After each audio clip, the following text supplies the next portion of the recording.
Bismillahirrahmanirrahim. Assalamualaikum warahmatullahi wabarakatuh. Alhamdulillahirabbil alamin wassalatu wassalamu ala Rasulillah wa ala alihi wa ashabihi ajmain wa man tabi'ahu bi ihsan ila yaumiddin. Amma ba'd. Baik, para pemirsa Kajian Sunnah Bandung, kembali lagi di acara Tausiah, tanya urusan syariat dan muamalah. Jadi yang belum tahu, acara tersebut adalah acara tanya jawab yang dimana soal-soalnya akan dijawab oleh Al-Ustaz Saiful Rahmat Hafizakallah. Sehat, Ustaz? Alhamdulillah. Sehat. Sama, Ustaz. Tapi sebelum kita mulai, ada yang mau tanyakan, Ustaz. Seperti yang kita tahu, kita kan sudah kurang lebih 2 pekanan ya melewati bulan Ramadan. Nah, di bulan Ramadan itu bisa dibilang kita difasilitasi. Yang sholat malam-malam sendiri-sendiri dilakukan bareng di masjid. Puasa awalnya sunnah, kecuali untuk orang-orang tertentu jadi wajib, dan dilakukan bersama-sama kaum muslimin.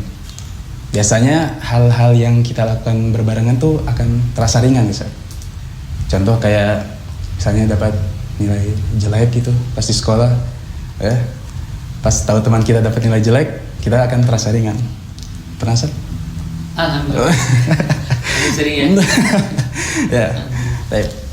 Pertanyaannya, Ustaz, gimana sih cara kita tetap istiqomah setelah bulan Ramadan? Jadi seakan-akan kita tuh di bulan Ramadan terus, Ustaz. Nah, gitu, Ustaz. Tafadhol, Ustaz.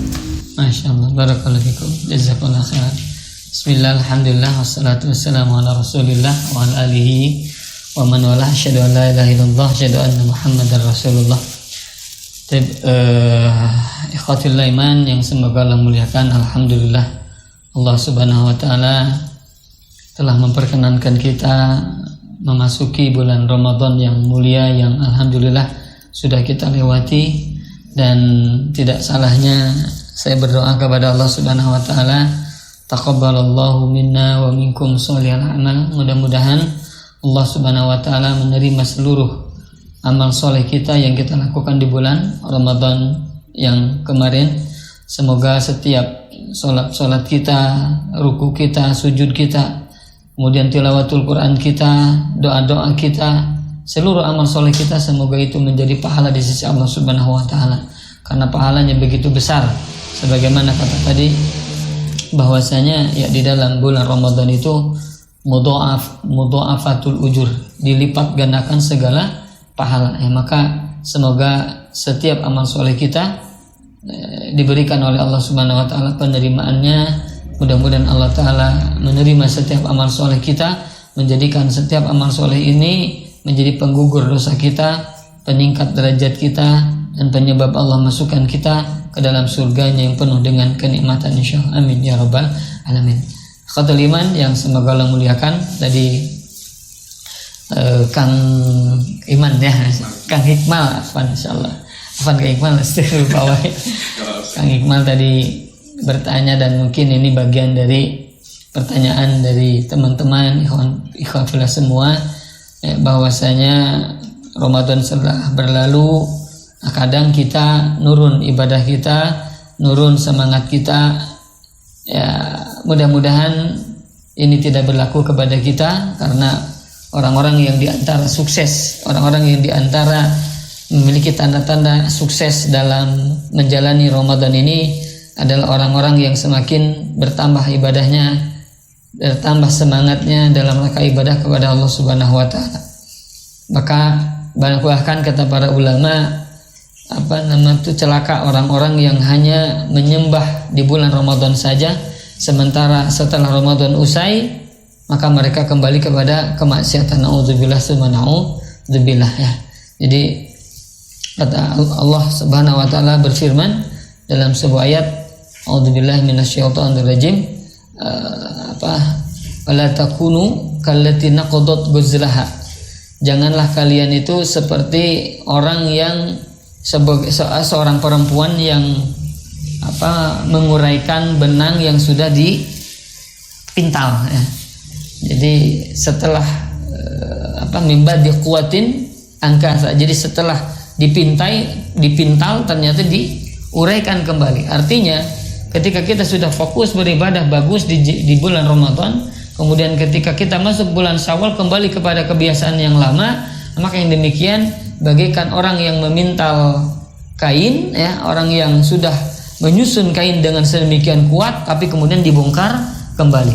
Atau orang yang sudah mandi dalam keadaan bersih, dalam keadaan wangi, tapi kemudian mencebur kembali kepada kotoran atau kepada air yang sangat kotor. Maka yang demikian sangat-sangat dihindari oleh orang-orang yang beriman. Ya, maka Nabi SAW beliau pernah menasihati seorang sahabat bahwasanya kata Nabi, "Qul amantu billah tsumma istaqim." Katakanlah, aku iman kepada Allah, kemudian istiqomahlah. Nah, Masya Allah. Nah, istiqomah ini berat memang, ya, akan tetapi mudah bagi orang yang Allah mudahkan. Maka salah satu yang harus kita lakukan agar kita bisa istiqomah adalah selalu meminta kepada Allah doa. Sebagaimana Nabi SAW beliau menasihatkan kepada kita, pada para sahabat dan kita, agar selalu berdoa kepada Allah setiap selesai sholat, ya, min kulli duburi sholat, setelah selesai sholat atau ketika kita selesai tahiyat, ya, atau tahiyat akhir, kita berdoa kepada Allah, Allahumma inni ala zikrika wa syukri wa husni ibadatika. Allahumma a'inni, ya Allah, bantulah aku ala zikrika, untuk selalu mengingatmu, berzikir kepadamu, wa ala syukrika, kemudian untuk selalu bersyukur kepadamu, wa husni ibadatika, dan senantiasa baik dalam beribadah. Nah, maka ikhwatul iman yang semoga Allah muliakan, yang pertama yang harus kita lakukan adalah doa terus kepada Allah. Mudah-mudahan Allah Subhanahu wa taala menjaga keistiqomahan kita, ya. Kemudian yang keduanya tentu ya bahwasanya orang yang soleh akan bersama dengan orang yang soleh, ya. Jadi biasanya ketika kita bertemu dengan orang soleh semakin terus bertambah keimanan, ya. Maka jangan tinggalkan rekan-rekan, kawan-kawan yang soleh, karena mereka lah yang akan memotivasi kita, ya. Ada orang yang mungkin, ya, kita belum saum, ternyata teman kita sudah saum Syawal, maka akhirnya kita juga teringatkan gitu, iya ya saya belum Syawal, besok akan Syawal, ternyata besok juga tidak, ya, besoknya lagi, ya, seperti itu terus. Yang penting intinya ketika ada kawan yang soleh itu akan mengingatkan kita kepada ketaatan dan akhirat, insyaallah, ya. Banyak sepertinya hal-hal yang harus kita pahami, tapi intinya bahwa ikhwal yang semoga Allah muliakan, kuncinya adalah tadi minta terus kepada Allah doa, ya. Dan yang kedua jangan tinggalkan orang-orang yang soleh, ya. Insyaallah kesananya nanti akan bertambah hal-hal yang lain yang akan memotivasi kita untuk senantiasa istiqomah beribadah kepada Allah Subhanahu wa taala, insyaallah. Amin ya rabbal alamin. Demikian mungkin Kang Iqbal, Allah alam, insyaallah. Barakallahu fiik Ustaz atas nasihat yang diberikan. Semoga kita semua selalu istiqomah walaupun setelah bulan Ramadan. Tapi langsung masuk ke tanya jawab, ya Ustaz. Pertanyaan pertama dari Rizka Agustina, usia 19 tahun, domisili Bandung. Pertanyaannya, jika pedagang online yang baru berjualan lalu menarik pelanggan melalui penilaian dengan memberi barang kepada customer dengan cara order melalui aplikasi tersebut, lalu customer wajib memberi penilaian kualitas barangnya dengan jujur, apakah diperbolehkan? Masya Allah, barakallahu fiik. Ya, taib. Ikhwatul yang semoga Allah muliakan, ini banyak sekarang ini terjadi di lingkungan kita memberikan hadiah, begitu, ya. Ada yang bentuknya undian, misalnya menjawab pertanyaan, begitu, ya. Kemudian nanti orang-orang menjawabnya, nanti siapa yang bisa menjawab nanti dapat hadiah.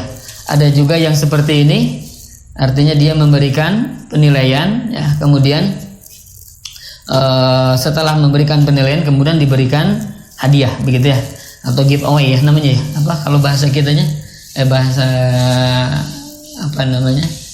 kerennya giveaway, ya, kalau tidak salah. Jadi artinya memberikan secara cuma-cuma, begitu, ya, kepada orang-orang yang memang ingin diberikan oleh para pemberi hadiah tadi. Taib. Ikhwan yang semoga Allah muliakan, dalam literatur fikih, ya, nanti ada yang namanya ijarah, ada yang namanya ju'alah, ada yang namanya musabaqah, ada yang namanya hadiah. Ini memang seluruhnya harus kita pahami. Nah, ini nanti masuknya kemana? Karena nanti giveaway ini nanti beda-beda. Tadi teknisnya kan akan terjadi beda-beda. Nanti bisa sebagai hadiah, bisa sebagai ju'alah, bisa sebagai musabaqah, bisa juga bisa jadi ijarah. Nah, ini hal-hal ini yang mungkin tidak bisa saya jelaskan seluruhnya saat ini ya.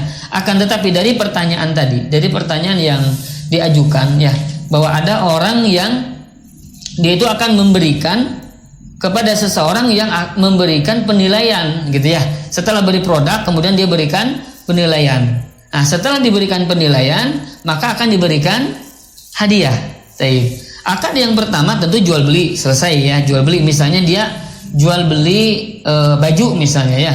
Setelah selesai jual beli, barang diterima, tidak ada lagi cacat, si pembeli nerima, ridho, maka terjadilah jual beli, selesai urusan. Akan tetapi nanti ada lagi tambahan, apabila si pembeli tadi memberikan rating ya, atau memberikan memberikan testimoni kepada si penjual dengan jujur ya, dengan jujur. Tidak boleh kalau tidak jujur. Kalau tidak jujur tidak boleh. Jadi artinya ini dusta. Ya, jadi wa iyyakum wal kadzib.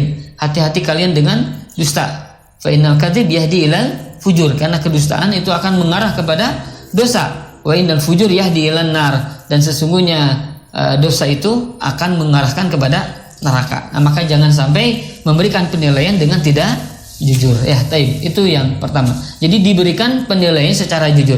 Dan tadi bertanya bahwasanya memberikan nilainya dengan jujur, begitu ya, dengan sesuai pengalaman yang didapatkan oleh si pembeli. Nah, maka ini tidak masalah, satu gitu.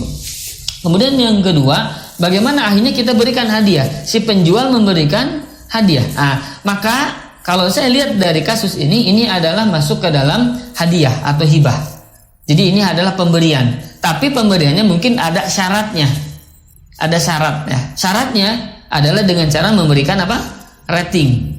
Nanti kan Bapak Ibu yang semoga Allah muliakan, pemberian dengan syarat itu bisa jadi ijarah atau bisa jadi jual beli. Nah, tapi kalau nilainya ringan, kecil, maka itu tidak dianggap. Maka masih dalam keadaan akadnya akad hibah atau akad hadiah. Contoh begini, Kang Iqmal, tolong matikan lampu. Nih kasih saya kue. Kan antum tinggal pegang lampu itu ringan. Maka saya ngasih kue adalah hadiah. Walaupun dengan walaupun dengan imbalan mematikan lampu. Tapi karena ringan, maka tidak masuk ke dalam ijarah. Tidak masuk ke dalam jasa, itu hanya hibah, begitu. Paham maksudnya? Tapi kalau misalnya kerjanya sulit, ya, agak susah begitu, maka yang demikian itu masuk ke dalam ijarah ya. Jadi intinya yang demikian, yang tadi ya diberikan hadiah kepada siapa tadi, pembeli ya, insya Allah itu tidak masalah, itu masuk ke dalam hadiah ya. Nah, adapun syarat ini tidak jadi masalah sepanjang syarat itu tidak bertentangan dengan syariat. Al muslimuna ala syurutihim ya, bahwasanya kaum muslimin ini berada di atas syarat-syarat yang mereka sepakati, begitu ya. Jadi tidak ada permasalahan, jadi diperbolehkan insyaallah. Dan lebih lanjutnya ini ada juga dibahas dalam asyurut fil bai', ada persyaratan dalam jual beli. Saya beli ya, atau saya jual barang ini ke kamu dengan catatan kamu harus begini-begini. Nah, nanti ada persyaratan dalam jual beli yang dibolehkan dan yang tidak dibolehkan ya. Nah, sepanjang tidak bertentangan dengan syariat, maka persyaratan itu diperbolehkan ya. Salah satunya syaratnya tadi dengan memberikan rating dan testimoni yang jujur, maka insya Allah itu tidak mengapa. Demikian ya. Adapun nanti kalau misalnya dia memberikan penilaian dengan cara membayar dulu, maka tidak boleh. Jadi bayar dulu gitu ya, beli kupon atau apa begitu ya. Kemudian akhirnya dia memberikan rating atau memberikan testimoni, maka ini tidak boleh karena bisa jadi mengarah kepada qimar atau judi. Demikian ya. Wallahu a'lam.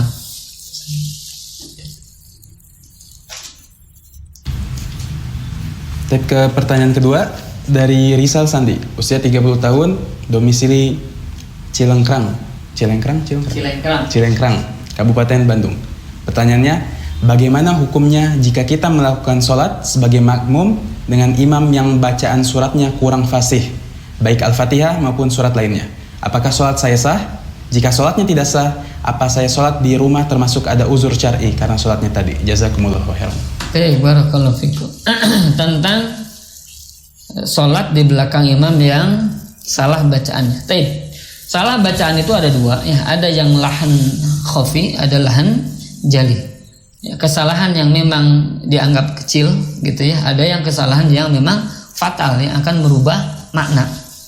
Nah, Bapak Ibu yang semoga Allah muliakan, kalau kesalahan yang fatal itu bukan pada surah Al-Fatihah, maka itu sepakat para ulama tidak masalah.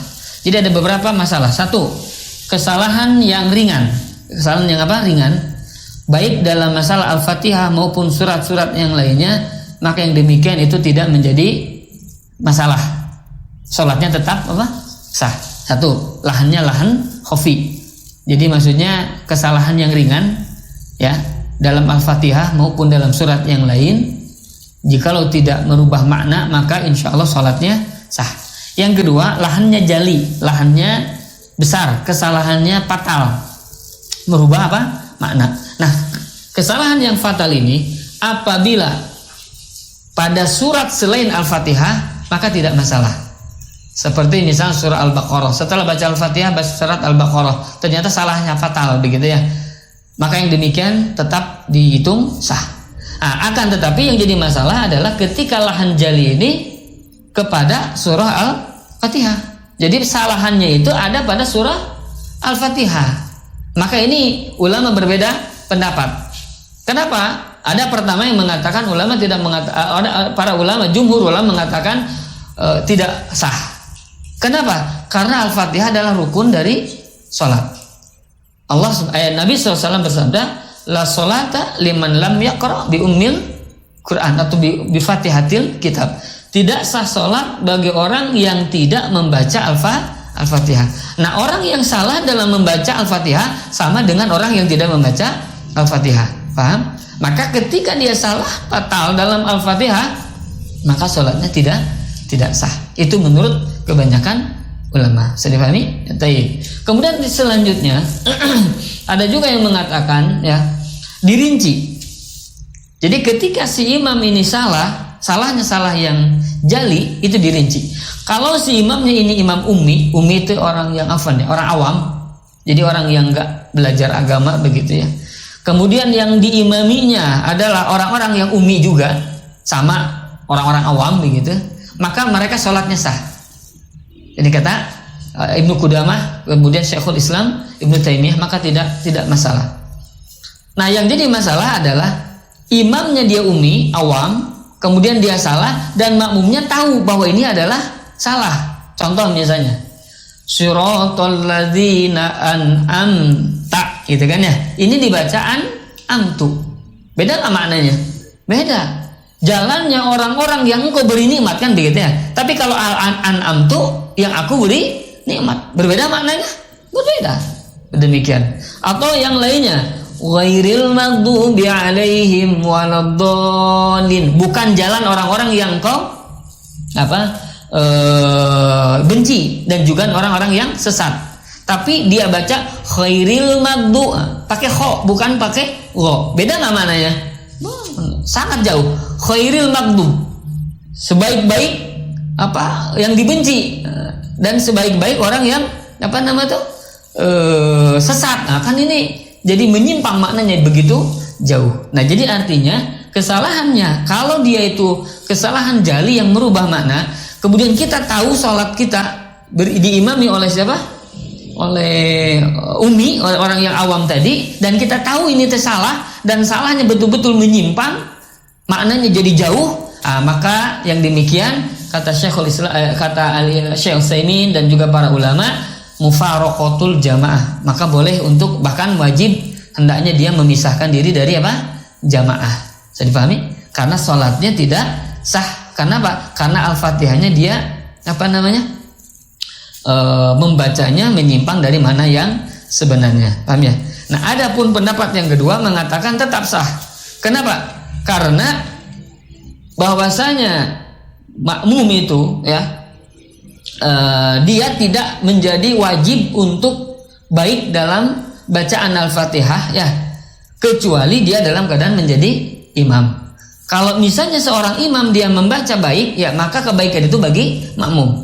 Ada dalam sebuah hadis ya, mohon maaf saya lupa redaksinya, yang jelas ya, bahwasanya di dalam kitab Ad-Durarul Bahiyah Al-Imam Asy-Syaukani beliau pernah sampaikan bahwasanya jikalau imam salah, termasuk salah dalam bacaan apa? Al-Fatihah ya. Kemudian kita menjadi makmum, maka makmum itu tidak masalah. Kenapa? Karena kesalahan imam adalah kesalahan buat dia. Adapun kebaikan bagi imam, kebaikan bagi makmum. Saya dipahami? Nah, pendapat yang kedua hukumnya adalah apa? Tetap dalam keadaan sah. Apalagi kita seorang makmum yang baru pertama kali melihat imam ini, yang misalnya kita masuk ke masjid gitu ya. Masjid ini baru kita datangi begitu. Kemudian ada imam membaca seperti itu. Nah, maka apa yang kita lakukan? Wallah alam, kalau saya berpendapat lanjutkan saja ya. Kemudian artinya insya Allah kita sholatnya apa? Sah. Walaupun nanti berbeda pendapat lagi para ulama. Apakah imam ketika membaca Al-Fatihah kita sebagai makmum membaca Al-Fatihah juga atau tidak? Nah, itu kan ya. Kalau membaca Al-Fatihah lagi, insya Allah mudah-mudahan itu adalah perkara yang sah begitu ya. Nah, termasuk saya berpendapat baca lagi Al-Fatihah demikian. Jadi artinya kalau misalnya kita datang kepada masjid yang memang kita nggak tahu ini imamnya siapa, ya salah atau tidak kita nggak tahu, maka insya Allah lanjutkan saja. Insya Allah mudah-mudahan imamnya apa, sholatnya insya Allah sah demikian. Tapi kalau imamnya atau masjidnya di tempat kita, di kampung kita, dan kita tahu dia itu salah, maka kita cari masjid yang lain, ya cari masjid yang apa, yang baru. Artinya jangan sampai diimami oleh imam yang apa tadi? Yang karehol, apa karehol? Apa namanya tuh yang apa? Yang umi begitu, yang awam begitu ya. Atau kita ajukan ke DKM untuk apa? Untuk melengsarkan, bukan melengsarkan ya. Untuk apa namanya tuh? Ya mengganti imam, tapi dengan cara yang lemah lembut, dengan cara yang baik. Bagaimana agar para imam yang memang tidak apa namanya? Tidak layak jadi imam ini jangan berani mengimami ya. Kenapa? Karena Nabi SAW menyampaikan bahwasanya ya ummul qaum aqra'uhum li kitabillah. Yang layak untuk mengimami kaum, mengimami orang-orang adalah orang yang paling bagus dalam bacaan apa Al-Qur'annya ya. Paling hafal, banyak hafalannya, paling bagus bacaannya, tajwidnya paling baik. Itulah yang paling disarankan untuk menjadi imam ya. Adapun kita nih, mohon maaf nih kepada Bapak Ibu yang menyimak, kalau kita masih jauh bacaannya ya, dan sholat itu adalah sholat jahriyah, sholat yang dikeraskan, maka jangan berani menjadi imam. Kenapa? Karena tanggung jawab makmum, tanggung jawab kita. Allah musta'an ya. Maka bagi orang yang masih belajarlah terus begitu ya. Nah, kalau bisa jangan dulu jadi imam ya. Adapun bagi kita yang sholat di belakang imam seperti yang tadi disampaikan, hendaknya dirinci begitu ya. Kalau kita baru datang, insya Allah tidak masalah. Tapi kalau di kampung kita yang biasanya kita tahu begitu ya, maka layaknya kita untuk mencari masjid yang lain diimami oleh yang lebih baik bacaannya. Demikian, wallahu a'lam.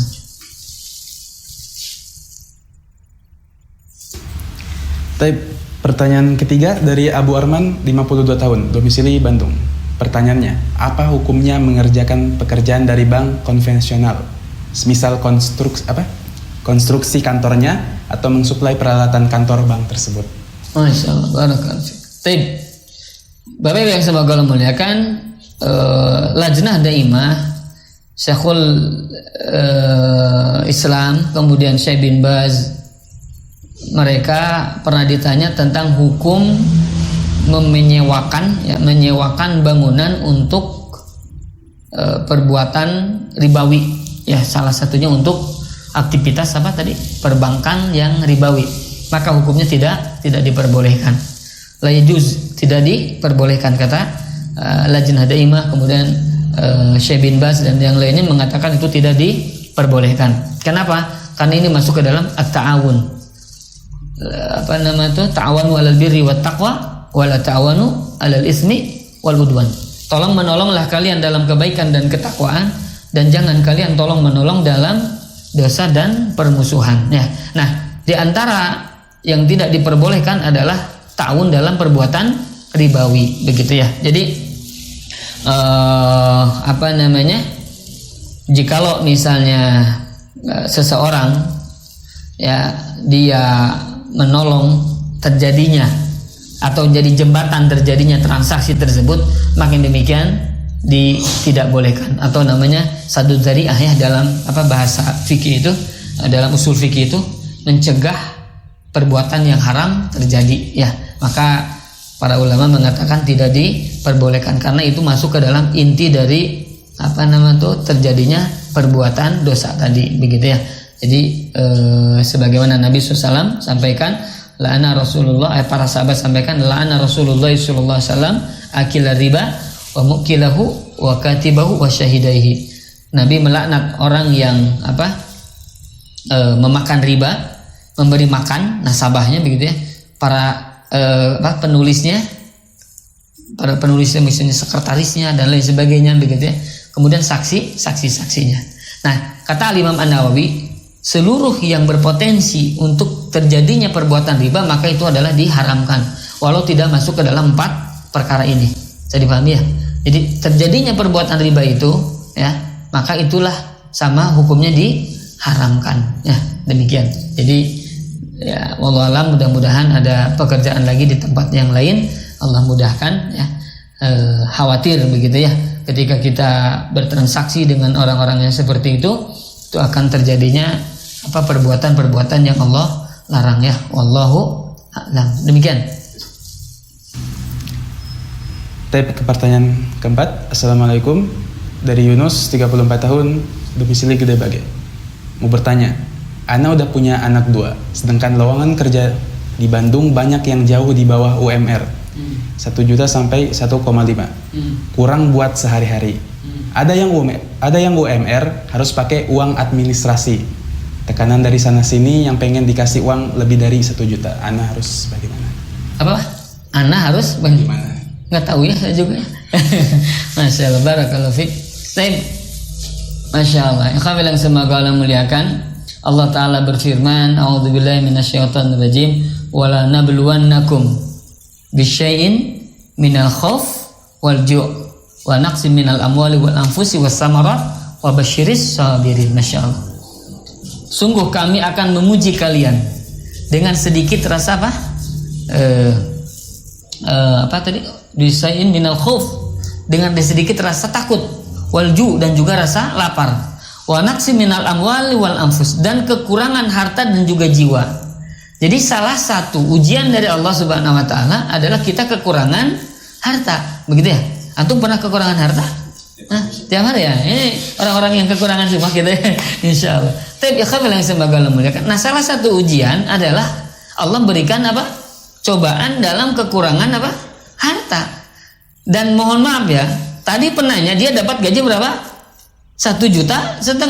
Lebih banyak jutaan orang yang tidak punya gaji 1,5 juta itu. Paham maksud saya? Jadi kalau misalnya mau jujur, kalau kita mau lihat keluar begitu ya, banyak orang yang ternyata dia juga tidak punya kerja. Kalau dia punya kerja ya, betul tidak?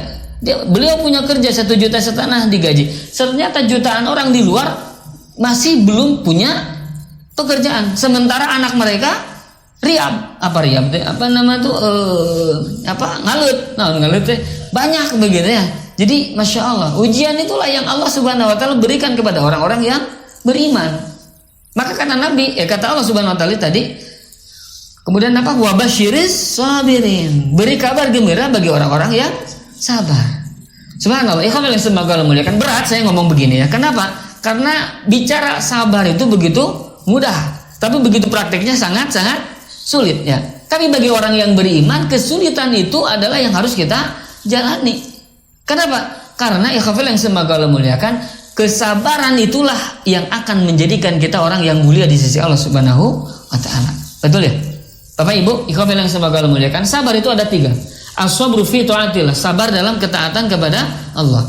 As-sabru ala maksiatillah, sabar untuk tidak bermaksiat kepada Allah. Dan as-sabru ala aqdarillah al-mulimmah, sabar kepada takdir-takdir Allah yang menyakitkan, yang tidak kita sukai. Salah satunya gajinya hanya sedikit, atau dia tidak punya pekerjaan. Nah, maka ketika orang ini sabar dalam ketiga perkara ini, insya Allah mereka adalah orang-orang yang beriman. Kenapa? Karena salah satu kategori orang yang beriman, dia beriman kepada qada dan qadar. Betul ya? Ketika dia beriman kepada qada dan qadar, dia akan sabar ketika datang ujian. Masya Allah. Maka ketika Nabi pernah mengunjungi seorang wanita namanya Ummul Ala ya. Ketika beliau sakit, Nabi mengatakan kepada Ummul Ala, "Ya Ummul Ala, wahai Ummul Ala, absyiri, bergembiralah." Lihat, Masya Allah. Maka orang yang sakit disuruh apa tadi? Bergembira. Kan aneh ya. Tapi kata Nabi, absyiri, bergembiralah. Kenapa? Fa inna maradul muslim, karena sesungguhnya sakitnya seorang muslim itu, sakitnya siapa? Seorang muslim itu yudhibullahu bihi khotoyahu, maka Allah akan lenyapkan, Allah akan hapuskan segala kesalahan atau dosa-dosanya. Kama tudhibun nar khabatsaz zahab wal fiddah, sebagaimana api yang akan menghabiskan karat, kotoran yang ada di emas dan yang ada di mana? Di perak. Masya Allah. Jadi ya kalau semoga Allah muliakan, sabar itu pertama akan menghapus dosa. Jadi setiap dosa-dosa yang kita miliki akan Allah hapus, akan Allah gugurkan dengan apa? Dengan kesabaran. Kita punya uang 1,5 juta, kita uang punya 1 juta, kita bahkan tidak punya uang, bahkan banyak hutang kita, tapi kita penuh dengan apa? Kesabaran. Hari ini kita berhutang, besok berhutang lagi, terus berhutang lagi. Itu bukan sabar tapi ya. Itu mah kurang kerjaan ya. Jadi Bapak Ibu yang semoga Allah, ketika kita punya ujian, diberikan oleh Allah Subhanahu wa taala ujian, maka kita bersabar. Nah, sabar ini pertama, terima itu adalah takdir dari Allah ya. Satu yang harus kita lakukan adalah apa? Terima itu takdir dari Allah. Yang kedua, kita berusaha ikhtiar semaksimal mungkin.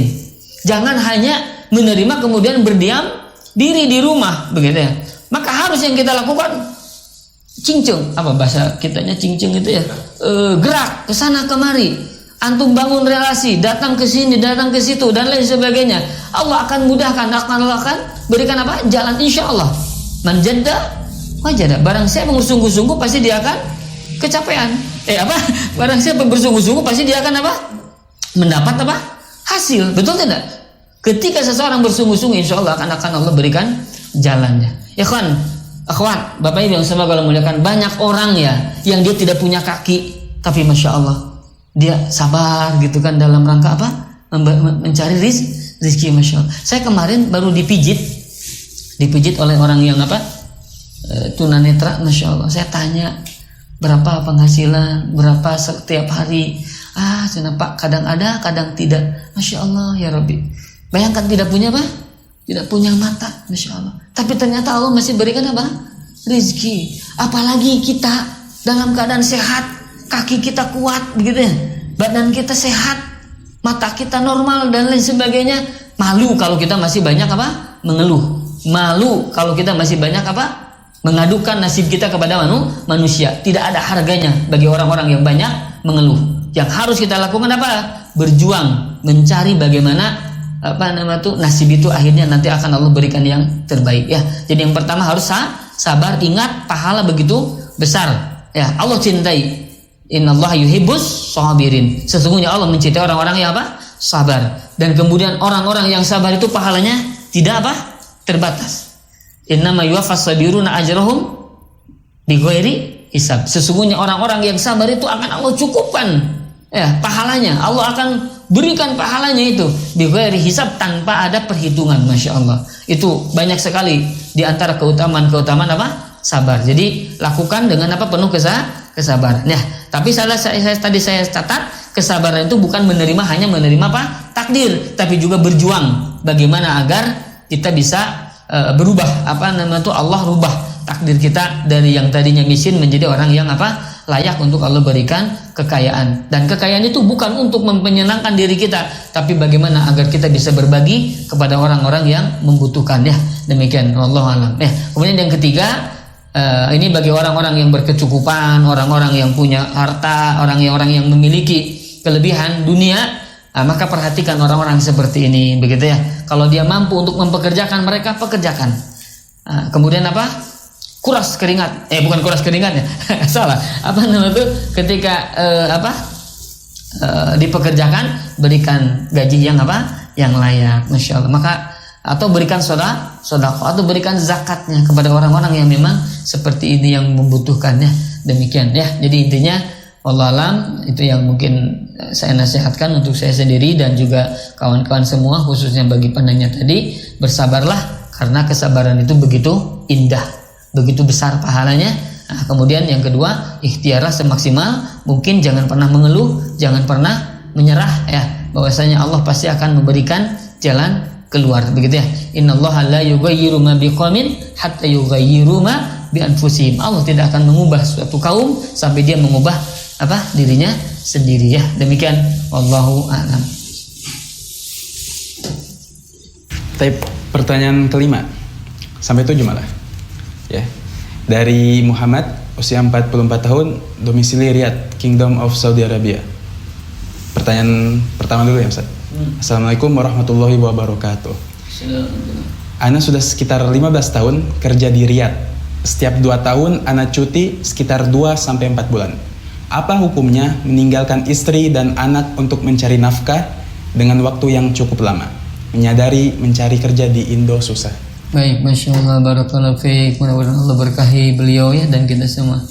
Tapi asal mulanya seorang suami adalah memberikan kewajibannya yang baik kepada istrinya, begitu ya. Begitu pula seorang istri kepada suami. Nah, salah satu kewajiban kita memberikan nafkah ya. Tapi selain nafkah pun banyak yang harus kita berikan, yaitu ilmu ya. Kemudian kasih sayang, kemudian perkara-perkara yang lain. Nah, yang layaknya itu bisa kita berikan itu setiap saat, itu kan layaknya. Akan tetapi kalau ridho si istri ya, misalnya hanya 1 minggu ditemui, begitu hanya 2 minggu, kalau ridho tidak jadi masalah ya. Akan tetapi kalau sampai bulanan atau bahkan sampai misalnya tahunan, subhanallah ya, ini khawatir. Karena bagaimanapun ya, pasangan itu butuh butuh kasih sayang, baik laki-laki maupun perempuan, baik suami maupun istri. Saya yakin ini suami pasti ngelihat akhwat-akhwat itu rada-rada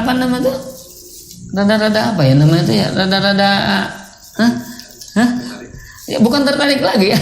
Bisa jadi ya akhirnya dia pasti pengen nikah lagi lah dan lain sebagainya. Begitupun ini seorang istri yang ditinggalkan lama, ditinggalkan jauh, ditinggalkan lama, maka mohon maaf ya, banyak terjadi perselingkuhan, banyak terjadi perzinahan, banyak terjadi perkara-perkara yang na'udzubillahi min dzalik begitu terjadi. Ini salah satunya adalah karena jarak dan waktu yang begitu jauh ya.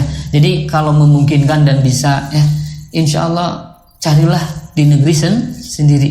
Tapi kalau mau di luar negeri tidak masalah, ambil atau bawa anak dan istri. Jangan kita biarkan seorang diri di mana, di tempat kita. Bawa istri kita kemana? Ke tempat kerja kita, ke negeri yang tempat kita bekerja, begitu ya. Tapi sebaik-baiknya adalah bekerja di tempat sendiri ya.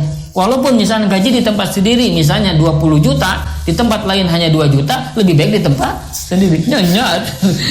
Tapi yang sebagainya. Jadi walaupun di tempat kita hanya 4 juta, 5 juta, yang penting kita bisa mencukupi anak dan istri kita, itu lebih berkah ya. Dari kita jauh gajinya 20, 30, 50 juta, bahkan 100 juta, tapi hati itu gersang begitu ya, karena berjauhan dengan pasangan begitu. Bagaimanapun pasti akan ada hal-hal yang mungkin hilang gitu ya dalam hati nurani begitu. Maka saya nasihatkan lebih baik dibawa anak dan istri menemani kita bekerja di luar negeri ya, kalau memungkinkan seperti itu. Kalau tidak ya carilah berjuang bekerja di tempat sendiri ya, mudah-mudahan Allah berikan keberkahan gitu. Walaupun mungkin tidak banyak, tapi insya Allah mudah-mudahan mencukupi. Demikian ya. Itu Allah. Pertanyaan selanjutnya dari penanya yang sama. Ibu Ana sudah lama meninggal, sekitar 20 tahunan. Kondisi kuburnya hampir rata dengan tanah. Apakah boleh ditinggikan dan dibata sebagai tanda? Masya Allah, barakallahu fiik. Baik, Nabi SAW beliau pernah menyampaikan bahwa para sahabat ya, Jabir bin Abdullah kalau tidak salah, nah Rasulullah SAW an yujassaso al-qabru. Nabi melarang untuk menyemen kuburan. Wa an yuq'ada alaih. Nabi juga melarang untuk diduduki. Jadi tidak boleh kita duduk di atas kuburan. Wa an yubna alaih, dan juga tidak boleh dibangun.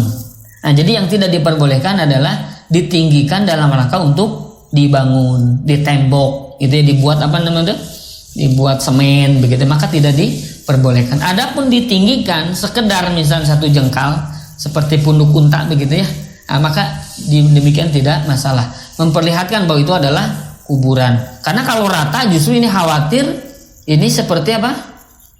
Seperti tanah biasa, jadi akhirnya diinjak begitu ya. Nah ini justru akan menjadi madorot begitu ya. Jadi baiknya justru dipelendungin ditinggikan sedikit ya, mungkin hanya sejengkal atau 2 jengkal lah ya, masih sejengkal setengah begitu, seperti punuk unta ya, bahwa itu adalah menandakan sebagai sebuah kuburan. Insya Allah tidak masalah. Pertanyaan selanjutnya, apa hukumnya nikah siri? Nikah siri, penanya yang sama. Bisa jadi ini ya, karena jauh dari istri akhirnya nikah siri ya, seperti Kang Yayan nanti. Enggak, bukan, insya Allah Kang Yayan mah nikah bagus ya. Bukan nikah. Tapi ya yang semoga Allah muliakan. Ini di masyarakat ya, tentang nikah siri ini beda-beda perspektifnya. Ada yang disebut nikah siri itu adalah dia nikah tapi disaksikan oleh orang tuanya jadi wali, orang tua perempuan ya, orang ayahnya jadi walinya, kemudian ada saksinya tapi tidak dicatat di KUA. Maka ini juga namanya nikah siri. Ada yang nikah siri juga, nikah siri itu sama sekali tidak ada wali perempuannya, orang tuanya tidak ada, saksinya tidak ada, ujug-ujug nikah dinikahkan oleh siapa? Penghulu yang lain gitu ya, atau walinya yang lain atau wakilnya. Ini disebut juga nikah siri. Adapun yang pertama tadi ya hukumnya tidak masalah. Jadi kalau perspektifnya nikah siri itu adalah dia menikahi seorang perempuan di depan ayahnya, kemudian di situ ada saksi-saksinya, maka itu adalah nikahnya sah insyaallah ya. Akan tetapi tetap Nabi SAW menyampaikan kepada kita a'linun nikah, iklankan. Apa iklankan itu?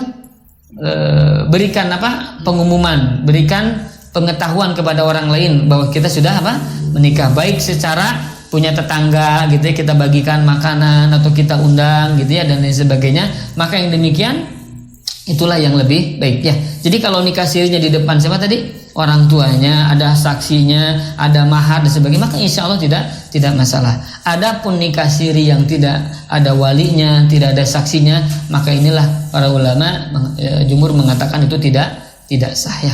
Allahu a'lam, demikian.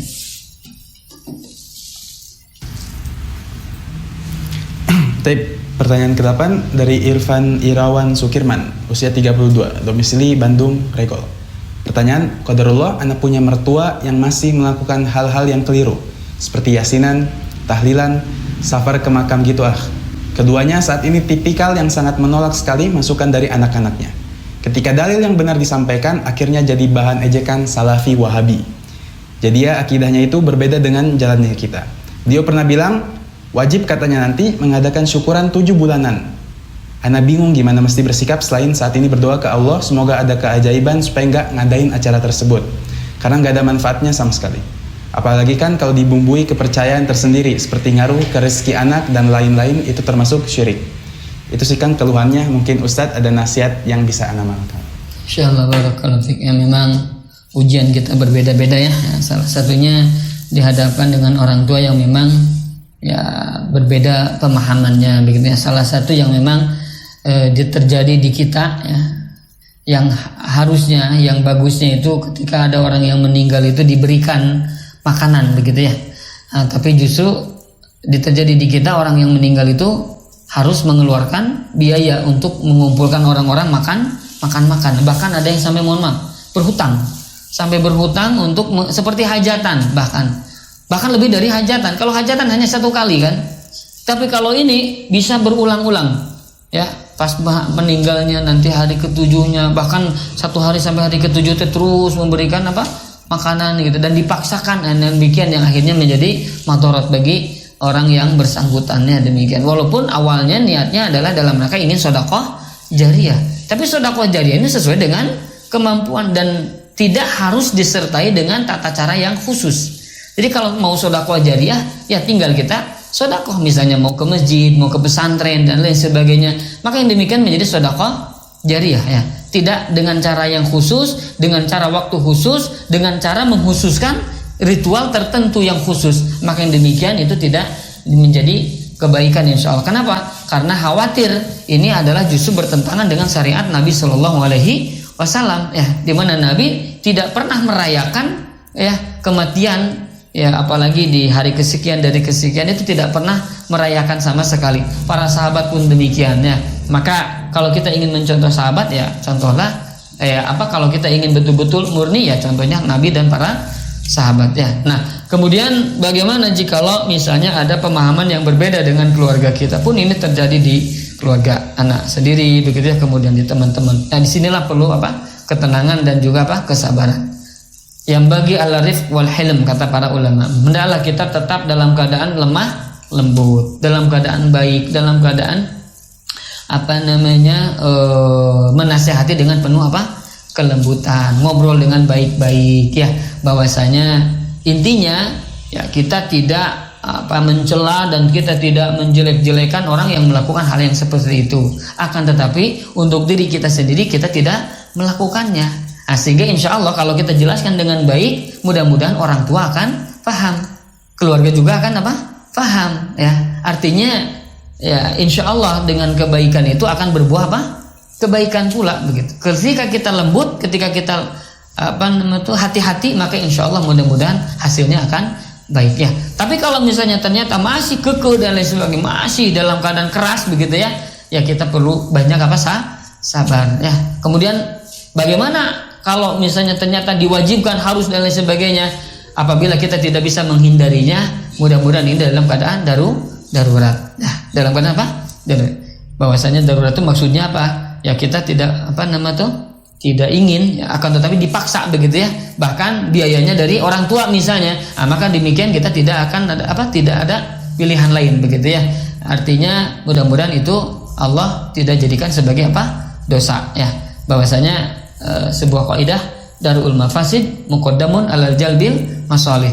Menghindari kerusakan itu lebih didahulukan daripada mendatangkan kemaslahatan. Khawatir ketika misalnya kita keras menentang begitu ya, tapi akhirnya jadi jelek kepada orang tua, jadi bermusuhan, menjadi jauh begitu ya, maka akhirnya menjadi buruk, maka menjadi fitnah, menjadi hal-hal yang akhirnya tidak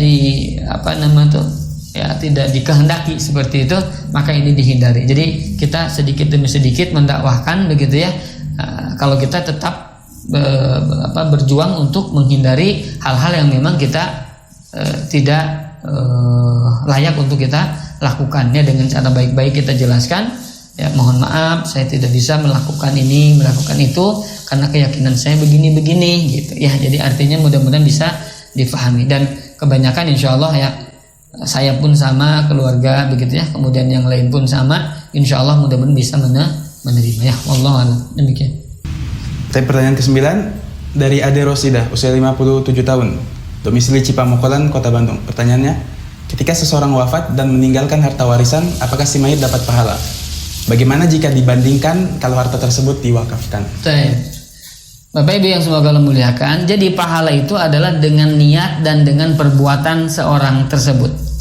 Jadi misalnya begini, saya punya uang, misalnya sedekahkan, dengan niat saya mencari pahala di sisi Allah, kemudian dengan cara yang benar, maka itu insya Allah jadi pahala. Adapun ketika sudah meninggal, maka harta itu adalah harta warisan, kan ya.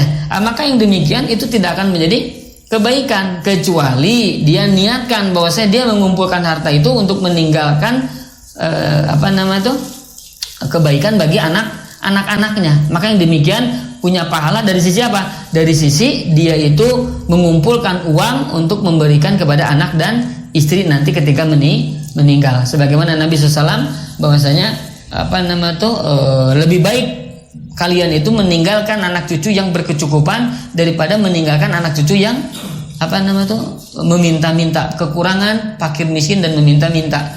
Itu tidak diharapkan, ya. Jadi kalau misalnya kita ketika masih hidup berjuang mencari uang gitu ya, dalam rangka nanti ketika kita meninggal anak cucu kita agar tidak meminta-minta, insya Allah dia punya pahala, insya Allah. Tapi kalau tidak ada niat seperti itu, hanya untuk mengumpulkan harta gitu ya, maka itu tidak akan menjadi kebaikan, ya. Wallahu alam. Demikian. Kalau diwakafkan? Nah, itu justru itulah yang dikehendaki, ya. Kalau misalnya dia masih hidup, coba ini untuk diberikan ke ini, diwakafkan ke ini, ya, maka insya Allah itu yang lebih baik dan itu akan lebih berpahala dan menjadi pahala yang mengalir. Ya, kata Nabi SAW, apa nama tuh?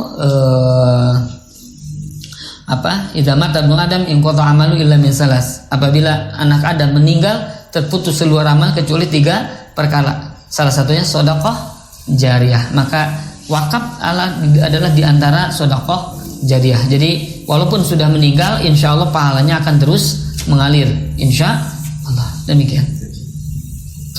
Pertanyaan ke-10 dari Fulan, domisili Kebumen. Bismillah, semoga Allah selalu memberkahi Ustadz dan keluarga. Ustadz, boleh nggak Ana menyuruh istri untuk merawat orang tua Ana sekaligus merawat orang tuanya di sana? Lalu Ana bekerja di kota lain. Jadi Ana dan istri dalam keadaan berpisah. Tapi tiap 2 pekan sekali saya mengunjunginya. Barakallahu fiik, ya.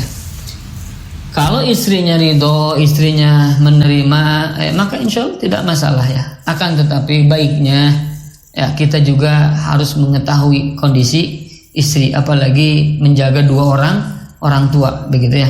Jadi kalau misalnya memang memungkinkan di rumah itu ada istri dan juga kita berikan yang membantu beliau, gitu, yang menemani beliau dalam merawat siapa tadi, orang tuanya, ya. Demikian. Jadi artinya tidak semuanya diserahkan kepada istri kita, ya. Dan kalau bisa ya dibawa tadi istrinya dan orang tuanya bersama siapa? Bersama kita yang bekerja di luar kota kalau memungkinkan. Kalau tidak memungkinkan tadi seminggu sekali atau 2 minggu sekali, ya, maka kalau kita mampu lebih baik carikan lagi tambahan, gitu ya, istri tambahan pembantu, bukan pembantu ya, yang membantu istri, ya, agar kerjanya menjadi lebih ringan, begitu ya. Nah, ini salah satu bagian dari seorang suami yang baik, ya, insya Allah. Demikian. Allah. Pertanyaan ke-11 dari Helmi Zulnazar, usia 24 tahun, domisili Pacet, Kabupaten Bandung. Pertanyaannya, apa hukum mengikuti kompetisi sepak bola atau olahraga lainnya yang mengharuskan membayar biaya administrasi? Syukron jazakallahu khairan. Not, sekali bayar, biayanya 100 sampai dengan 250 ribu. Peruntukan tidak diketahui. Masya Allah. Bab ini bab tentang musabaqah. Bab tentang apa? Bab tentang perlombaan, ya. Nabi SAW pernah menyampaikan, atau gini, saya sampaikan dulu. Perlombaan apapun hukumnya, kalau tidak ada imbalan maka hukumnya boleh. Misalnya kita perlombaan sepak bola, ya, misalnya berlomba begitu, yang menang, yang kalah, gitu. Tapi tidak ada taruhan, tidak ada uang, tidak ada hadiah, maka itu tidak masalah. Ya, yang menang ya sudah menang, alhamdulillah. Yang kalah ya alhamdulillah kalah. Maka itu tidak jadi masalah. Paham? Sampai sini. Yang kedua, apabila sekarang dengan hadiah. Kalau hadiahnya itu dari salah satu pihak, misalnya begini, kita balap kuda. Kalau kamu bisa mengalahkan saya kasih duit, gitu ya. Tapi kalau saya menang, kamu nggak usah kasih saya duit. Maka itu boleh juga. Paham maksud saya? Jadi misalnya kamu kalau saya kalah, saya kasih duit saya. Tapi kalau gimana? Kalau saya kalah, antum saya kasih duit. Tapi kalau saya menang, antum gak usah bayar duit. Nah, itu demikian tidak masalah. Paham? Nah, yang jadi masalah nanti kalau dua-duanya menjadi punya hadiah. Paham? Jadi kalau misalnya antum dapat hadiah kalau menang, saya dapat hadiah kalau menang. Maka ini namanya apa? Judi.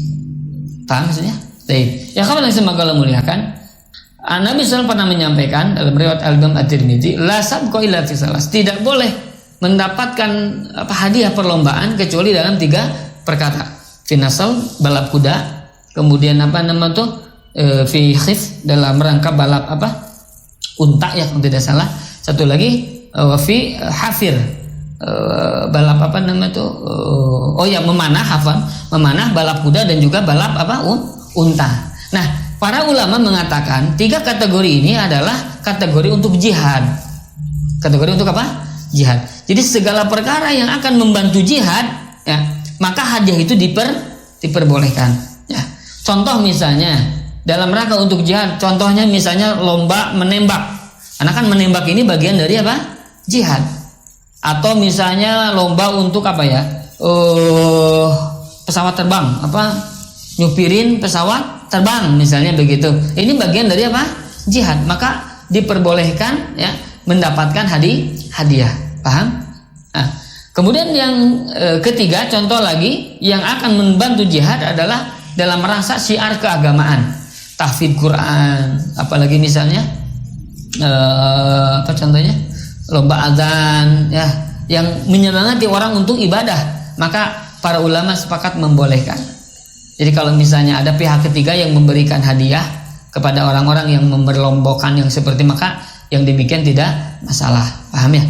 Nah, yang jadi masalah ini adalah perlombaannya yang lagwi, yang tidak ada faidahnya. Walaupun ada faidahnya dari sisi olahraga sehat gitu ya, tapi ini bukan utamanya dalam rangka jihadnya begitu ya, dalam rangka keterampilan jihadnya. Karena bola itu bukan keterampilan jihad ya. Paham ya? Jadi bola itu bukan keterampilan jihad. Apalagi misalnya ini pingpong atau apa main apa ini jebret badminton itu bukan keterampilan jihad. Olahraganya yang mungkin akan sehat, tapi kan bukan badmintonnya. Paham maksudnya?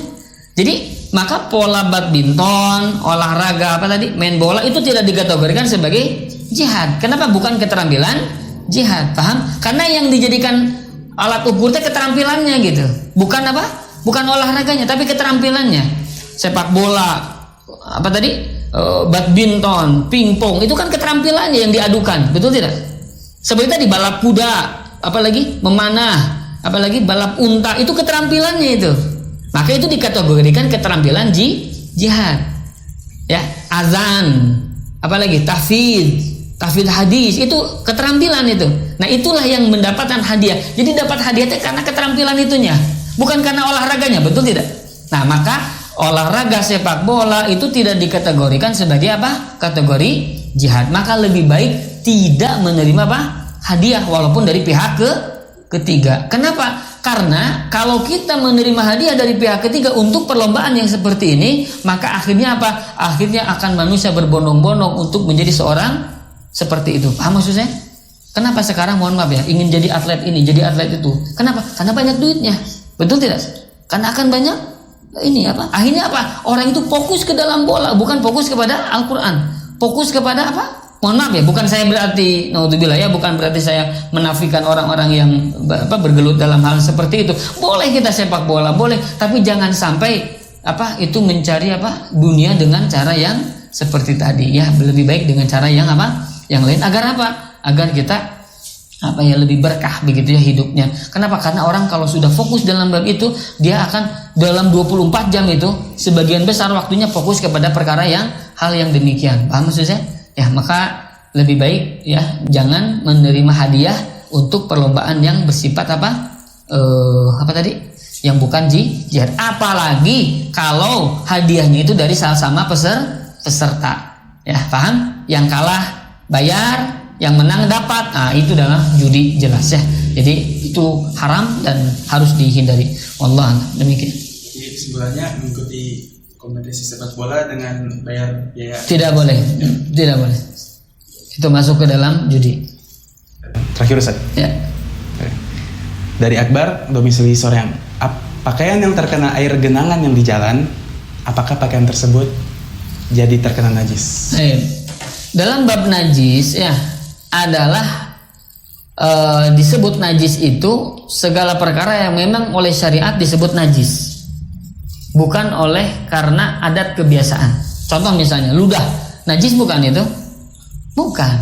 Liur itu ludah kan ya? Apa namanya ini? Ungis. Ya apa ungis? Ingus. Ludah bukan? Ludah bukan. Apa namanya? Najis bukan? Bukan. Kenapa? Karena itu tidak disebut oleh syariat sebagai najis. Paham maksud saya? Baik. Nah, adapun tadi genangan pun sama. Genangan itu tidak dijadikan najis, paham? Kecuali kalau genangannya di situ ada genangan kotoran dan jelas-jelas ada kotoran. Selama itu tidak ada kotoran, kita ambein apa namanya diambu teh dicium gitu ya, dicium itu ternyata apa? Tidak ada najis, maka kita husnuzon itu tidak ada najis ya. Paham maksudnya? Jadi kotor itu tidak harus berarti najis. Kita kalau ke sawah begitu ya, misalnya kotor tanah, maka itu tidak jadi masalah gitu. Yang jadi masalah adalah kotoran itu ternyata bercampur dengan najis dan kita tahu campuran itu ada najisnya, maka yang demikian itu tidak boleh kita gunakan untuk sholat. Demikian Allah. Baik, jazakallahu khairan kepada Ustadz yang telah menjawab pertanyaan tadi. Mungkin ada khotimah Ustadz atau cukup? Ya, cukup lah ya. Cukup ya Ustadz. Baik, jazakallahu khairan kepada para pemirsa yang telah menyimak acara ini.